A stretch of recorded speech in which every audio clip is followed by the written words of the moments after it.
அஜய், பசுபதி, ராகினி 3 பேருமே சேர்ந்து நம்ம வந்து காவேரி கிட்ட வந்து இப்போ என்ன பண்ண போகிற அப்படின்னு சொல்லிட்டு கேட்குறாங்க. அது கேட்டுக்கிறது காவேரிக்கு என்ன பண்ண தெரியாமல் தவிக்கிறாங்க.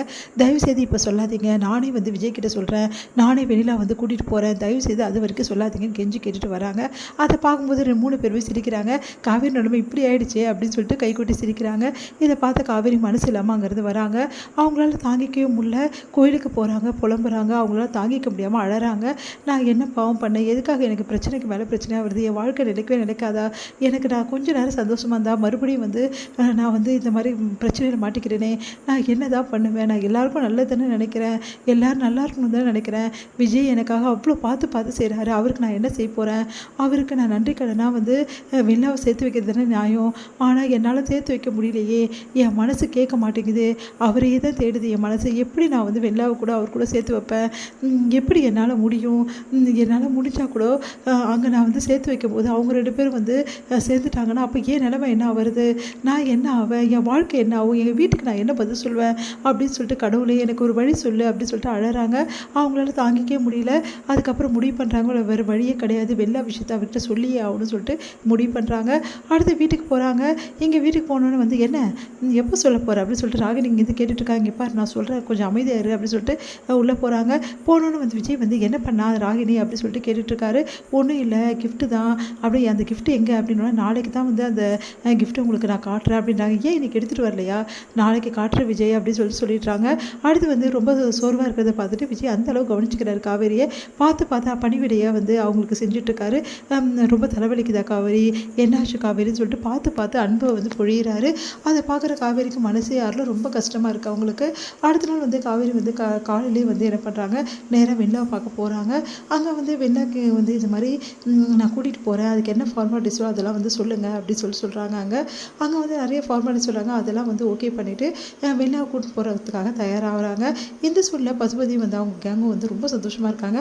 அவளை தான், இதுக்கப்புறம் வந்து எந்த பிரச்சனையும் கிடையாது, இதுக்கப்புறம் காவேரி வீட்டை விட்டு போயிடுவா, அதுக்கப்புறம் வெள்ளாவும் விஜய் வாழ்வாங்க, இதுக்கு உனக்கு சந்தோஷம் தானம்மா அப்படின்னு சொல்லிட்டு கேட்குற பசுபதி ராகினி பார்த்து, ராகினி வந்து எனக்கு அவ்வளோ சந்தோஷம்ப்பா, அந்த நிமிஷத்தை நான் எதிர்பார்த்துட்ருக்கேன், இப்போ எப்படியும் காவேரி வந்து இந்த வெள்ளாவை கூட்டிகிட்டு போய் நிறுத்துவா, விஜய் என்ன பண்ணுறாரு, காவேரியாவது யாராவது தூக்கி போட்டு வெள்ளாவை அப்படியே வந்து வாழ ஆரம்பிச்சிட்டார் வெள்ளா கூட, அப்புறம் காவேரி அவங்க குடும்பம் எல்லாம் நடுரோட்டில் நிற்க வேண்டியதான், ஏன்னா எப்படியும் வந்து காவேரி பொண்டாட்டி இல்லைன்னா எப்படி அங்கே வச்சுப்பாங்க, குடும்பத்தை துரத்திடுவாங்கள்ல. ஆமாம்மா கரெக்டு தான் நீ சொல்கிறது அப்படின்னோடனே அஜய் வந்து நாங்கள் தான் சொன்னல இதான் நடக்கும்னு சொல்லிட்டு அஜய் எல்லாருமே ரொம்ப சந்தோஷமாக இருக்காங்க. இங்கே வந்து மனசு கஷ்டப்பட்டு வெள்ளா கிட்ட வந்து பேசுகிறாங்க வந்து காவேரி, உங்களுக்கு இந்த போர்ட்டலில் இருக்கிறவங்க கூட உங்களை கூட்டிகிட்டு போய் காட்டுறேன் அப்படி சொல்கிறாங்க. உண்மையாவா அப்படின்னு சொல்லிட்டு அவங்க வந்து அப்படியே வந்து சைகை மூலமாக கேட்குறாங்க. ஆமாம் அப்படின்னா வாங்க போகலாம் அப்படின்னு சொல்லிட்டு அங்கே இருக்க ஃபார்மாலிட்டிஸ் எல்லாம் முடிச்சுட்டு நான் வெள்ளாவை கூட்டிகிட்டு போகிறேங்க, வெள்ளா எனக்கு தெரிஞ்ச பொண்ணு தான், இது மாதிரி எங்கள் வீட்டு சொந்தக்காரங்க தான் அப்படின்னு சொல்லிட்டு ரொம்ப பண்ணி வந்து எல்லாம் பேசி ஃபார்மாலிட்டிஸ் எல்லாம் முடிச்சுட்டு கூட்டிகிட்டு போகிறாங்க. அம்மா உனக்கு ஃபார்மாலிட்டிஸ் முடிச்சு ரொம்ப ஈஸியாக இருந்திருக்குமே, ஏன்னா நான் எல்லாமே முடிச்சு வச்சிட்டேம்மா அப்படின்னு சொல்லிட்டு சொல்கிறாரு பசுபதி. நான் கூட்டிகிட்டு போகிறேன் அப்படின்னு. அப்பா சூப்பர்ப்பா, இப்போது கரெக்டாக வந்து வெள்ளாவை வந்து கூட்டிகிட்டு வர்றதுக்கும் அதே டைமில் என்ன நடக்குதுன்னு பார்க்குறதுக்கும் நாங்கள் இருக்கணும்ப்பா அப்படின்னு சொல்லிட்டு ராகினி வந்து வீட்டுக்கு போகிறாங்க. இங்கே வந்து எல்லாருமே வந்து இருக்காங்க. அப்போ வந்து எங்கே போயிட்டா காவேரி, காலையிலேருந்து ஆளே காணோம் அப்படின்னு சொல்லிட்டு விஜய் வந்து தேட ஆரம்பிக்கிறாரு. உடனே வந்து சந்தோஷம் தாங்க முடியல ராகினிக்கு, இதோ காவேரி மட்டுமா வரப்போடா, கூடவே ஜாக்பாட் அடிச்சு போது வெளிலாம் வரப்போறா, இந்த காட்சியை தான் நான் கண்கொள்ளா காட்சியாக பார்க்கணும்னு ஆசைப்பட்டனே அப்படின்னு சொல்லிட்டு சந்தோஷமாக இருக்காங்க. கரெக்டாக காவேரி வராங்க. காவேரி பார்த்துட்டு விஜய் ஓடி போய் என்ன காவேரி என்ன ஆச்சு, எங்கே போயிருந்த, ஏன் இப்படிலாம் பண்ணுற அப்படின்னு சொல்லிட்டு கேட்டுகிட்டே இருக்காரு. பார்த்தா வெண்ணிலா பார்த்துடும் அதிர்ச்சி அப்படியே பார்த்துட்ருக்காரு. உடனே வந்து வெண்ணிலாவும் விஜயை பார்க்குறாங்க. பார்த்துட்டு அப்படியே ஓடி வந்து அப்படியே அழுதுகிட்டே வந்து விஜயை ஹக் பண்ணிடுறாங்க வெண்ணிலா. அதை பார்க்கும்போது காவேரியோட வயிறாக ஏறிது, அவங்களால தாங்கிக்கவே முடியல, அப்படியே மனசு தடுமாறுறாங்க, அப்படியே உடஞ்சி போகிறாங்க. அவங்க அப்படியே வந்து பார்த்துக்கிட்டே இருக்காங்க. உடனே விஜய் என்ன பண்ணுன்னு தெரியாமல் தவிக்கிறாரு.